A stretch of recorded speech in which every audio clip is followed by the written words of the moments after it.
الضحاک رضی اللہ تعالیٰ عنہ کے راوی ہیں، فرماتے ہیں ایک شخص نبی اکرم صلی اللہ علیہ وسلم کی خدمت میں حاضر ہوا، عرض کی یا رسول اللہ صلی اللہ علیہ وسلم من ازہد الناس، دنیا میں سب سے بڑا زاہد کون ہے، عبادت گزار متقی کون ہے؟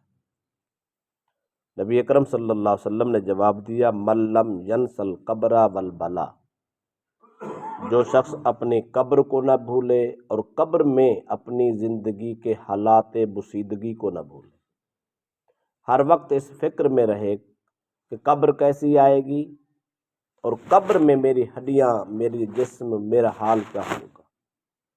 جو آدمی اس بات کو نہ بھولے وہ دنیا کا سب سے بڑا زاہد انسان ہے۔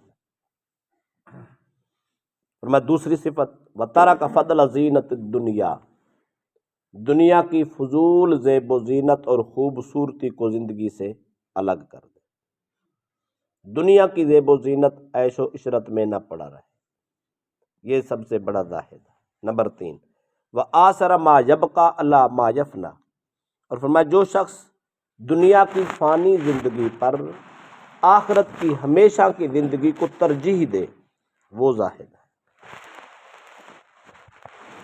آگے فرمایا وَلَمْ يَعُدَّ غَدًا فِي أَيَّامِهِ، چوتھی صفت یہ ہو کہ کل آنے والا اپنی زندگی میں شمار ہی نہ کرے، یوں سمجھے میری زندگی کا آج آخری دن ہے، کل کس نے دیکھا ہے، ہو سکتا کل نصیب ہو یا نہ ہو، جو کچھ آخرت کے لیے کرنا ہے آج ہی میں نے کرنا، اس لیے کہتے ہیں نا آج کا کام کل پر مت چھوڑ، بس آج ہی زندگی ہے، آج کا آج کرنا ہے، کل زندگی ہو گئی تو پھر دیکھ۔ پانچویں صفت ہے وَأَدَّ نَفْسَهُ مِنَ الْمَوْتَى، اپنے آپ کو مردوں میں ہی شمار کر۔ کل شب برات ہے، حدیث رسول میں آتا ہے کہ اس رات لسٹیں لگ جاتی ہیں، اس سال کس کس نے مرنا، اب ہمیں کیا خبر ہمارا نام اس لسٹ میں یا ہم اس سے باہر ہیں۔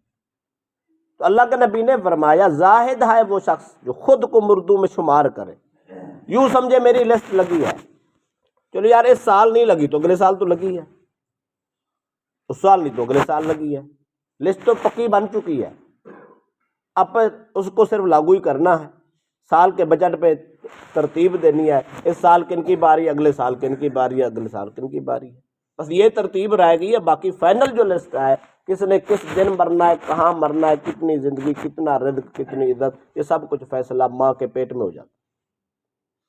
جب انسان ماں کے پیٹ میں تیسرے مرحلے میں جاتا ہے، 4 ماہ کی زندگی گزار پاتا ہے، اس کے بعد اس کے جسم میں روح پھونکی جاتی ہے، رزق لکھا جاتا ہے، نیک اور بد اس کا لکھ دیا جاتا ہے، یہ فائنل مسئلہ ہوتا ہے، وہ فائنل ہو چکا ہے، فائنل لسٹ لگ چکی ہے، باقی رہ گئی عارضی۔ اللہ کے نبی نے فرمایا تم یوں سمجھو کہ تم مردوں میں ہی شامل ہو۔ جب آدمی یہ تصور کرتا ہے، میں اس کو رپیٹ کرتا ہوں، قبر کو نہیں بھولنا، قبر کے بعد قبر والی زندگی کو بھی نہیں بھولنا، دنیا کی زیب و زینت کو چھوڑنا، آخرت کی ہمیشہ کی زندگی کو دنیا کی عارضی زندگی پر ترجیح دینا، اور کل والا آنے والا کل اپنی زندگی میں شمار نہ کرنا، اور اپنے آپ کو مردوں میں شمار کرنا۔ یہ 5 صفات اور فکر جس انسان میں پائے جائیں گے وہ اللہ اور اس کے رسول کے نزدیک زاہد کہلاتا ہے۔ سابقہ میں زہد اس کو کہتے تھے کہ وہ راہب ہو جاتے تھے، آبادی چھوڑ دی، رشتہ داری چھوڑ دی، شادی چھوڑ دی، بچے چھوڑ دیے، سب کچھ چھوڑ دیا، جنگل میں جا کے ڈیرا لگا لیا، بس میں زاہد ہوں۔ ہماری اس امت میں یہ زہد نہیں ہے کہ سب کو چھوڑ چھڑا کے جا کے بیٹھ جاؤ، نہیں، ہماری زندگی میں زہد یہ ہے شادی بھی کرو، بچے بھی پالو، رزق بھی کماؤ، نمازیں بھی پڑھو، خود کو یوں سمجھو کہ میں تو مرنے والا ہوں، میری قبر میرے سامنے، میرا حال کیا ہوگا، اور دنیا کی زیب و زینت کی کیا کیفیت اور کیا حیثیت ہے، وہ میری تو آخرت ہی سب کچھ ہے، اور آخرت والی زندگی کو ترجیح دیتا چلا جائے، خود کو مردوں میں شمار کرے، کل کا انتظار نہ کرے، آج ہی جو کرنا ہے کر لے، یہ زندگی اسلام کی زہد اور تقوی، پرہیزگاری اور ولایت و کمال کی زندگی۔ اچھا، اس کا کون سا کمال ہے جس کو فکر فاقہ ہی نہیں ہے؟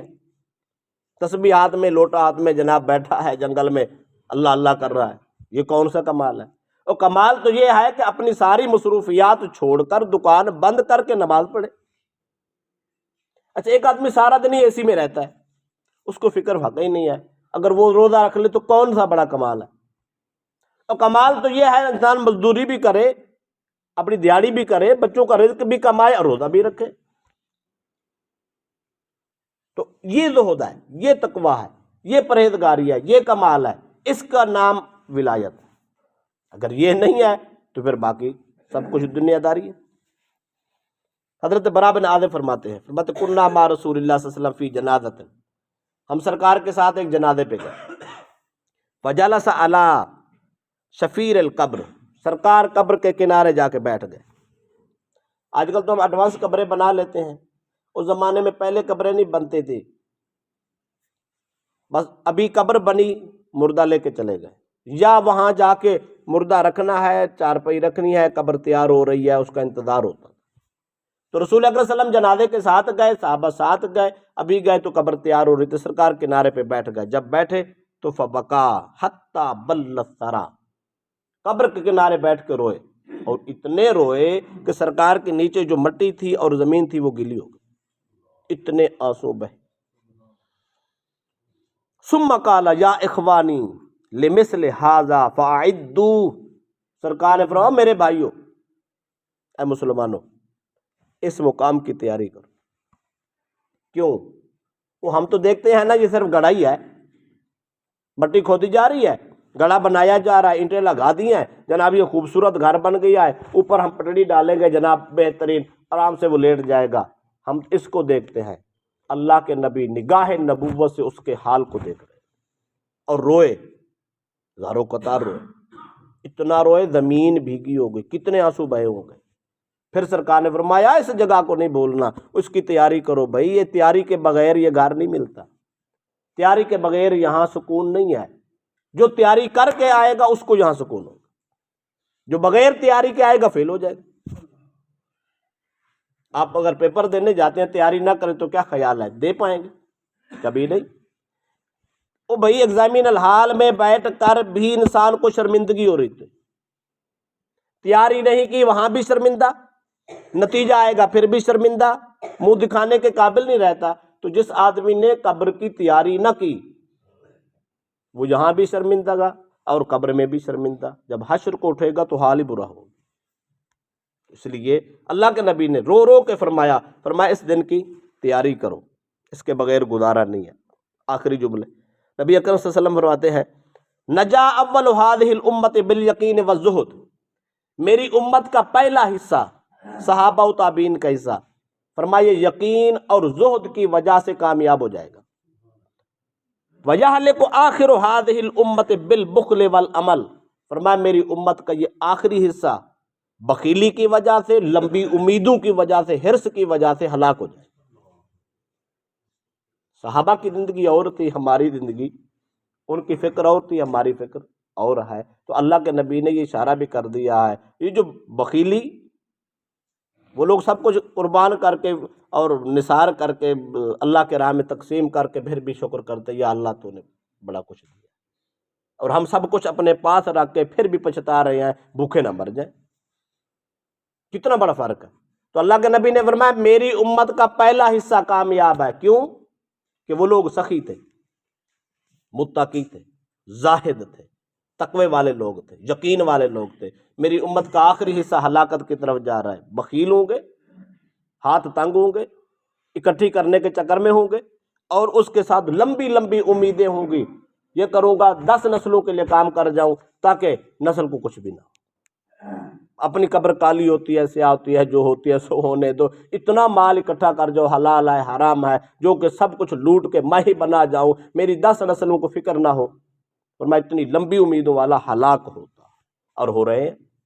اللہ پاک آخرت اچھی۔ ضحاک رضی اللہ تعالیٰ عنہ کے راوی فرماتے ہیں ایک شخص نبی اکرم صلی اللہ علیہ وسلم کی خدمت میں حاضر ہوا، عرض کی یا رسول اللہ صلی اللہ علیہ وسلم من ازہد الناس، دنیا میں سب سے بڑا زاہد کون ہے، عبادت گزار متقی کون ہے؟ نبی اکرم صلی اللہ علیہ وسلم نے جواب دیا من لم ینس القبر والبلا، جو شخص اپنی قبر کو نہ بھولے اور قبر میں اپنی زندگی کے حالات بسیدگی کو نہ بھولے، ہر وقت اس فکر میں رہے کہ قبر کیسی آئے گی اور قبر میں میری ہڈیاں، میری جسم، میرا حال کیا ہوگا۔ جو آدمی اس بات کو نہ بھولے وہ دنیا کا سب سے بڑا زاہد انسان ہے۔ اور میں دوسری صفت وَتَرَكَ